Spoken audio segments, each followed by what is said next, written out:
ফেসবুকে গেলাম, ওপরে ড্যাশবোর্ডে ক্লিক করলাম, গ্রুপে গেলাম। গ্রুপে যাওয়ার পরে এখানে একটা অপশান পাবো, আইকন, যেটা ম্যান।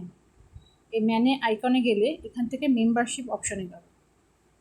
এই মেম্বারশিপ অপশানে আমার যে গ্রুপগুলো জয়েন করে আছে, যে গ্রুপের আমি মেম্বার, সেগুলো শো করবে এবং লাস্ট কখন আমি গ্রুপটা ভিজিট করেছি সেগুলোও শো করবে। এর ফলে কি হবে, আমি একটা গ্রুপে একবার পোস্ট করার পর আমি জানতে পারবো লাস্ট ওই গ্রুপে আমি কখন গিয়েছিলাম। তাহলে সেই গ্রুপে আমি আর পোস্ট করব না, সেকেন্ড কোনো গ্রুপে আমি পোস্ট করতে পারি। এখান থেকে আমি একটা গ্রুপ চুজ করলাম। এবার টেক্সট পোস্ট করার জন্য আমাকে রাইটে সামথিংয়ে ক্লিক করতে হবে। যে কন্টেন্টটা আমি পোস্ট করব সেটা আগেই আমাকে কপি করে নিতে হবে। আমার কপি করাই আছে, আমি এটা এখানে পেস্ট করে দিলাম।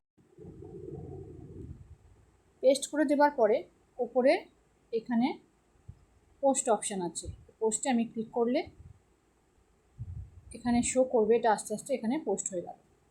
এবার এই পোস্টটা হওয়ার পরে আমি সিমোরে ক্লিক করলে পুরো পোস্টটা দেখা যাচ্ছে।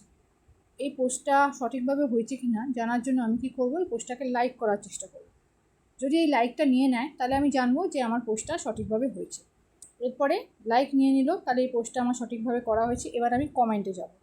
এই কমেন্টে গিয়ে আমি নিজেই আমার নিজের পোস্টে কমেন্ট করব, ইয়েস, ইন্টারেস্টেড, এবং লাস্ট যেটা আমি কন্টেন্ট সেটা পোস্ট করে দিলাম। এবার কমেন্টগুলো পড়েছি, সেই কমেন্টগুলোকে আমি লাইক করে দিলাম। যদি এই লাইকগুলো নিয়ে নেয় তাহলে আমি বুঝবো যে আমার পোস্টটা সঠিকভাবে হয়েছে। লাইক নিয়ে নিচ্ছে, তাহলে আমার পোস্টটা সঠিকভাবে করা হয়েছে। এইভাবে একটা সঠিক পোস্ট আমি করতে পারি।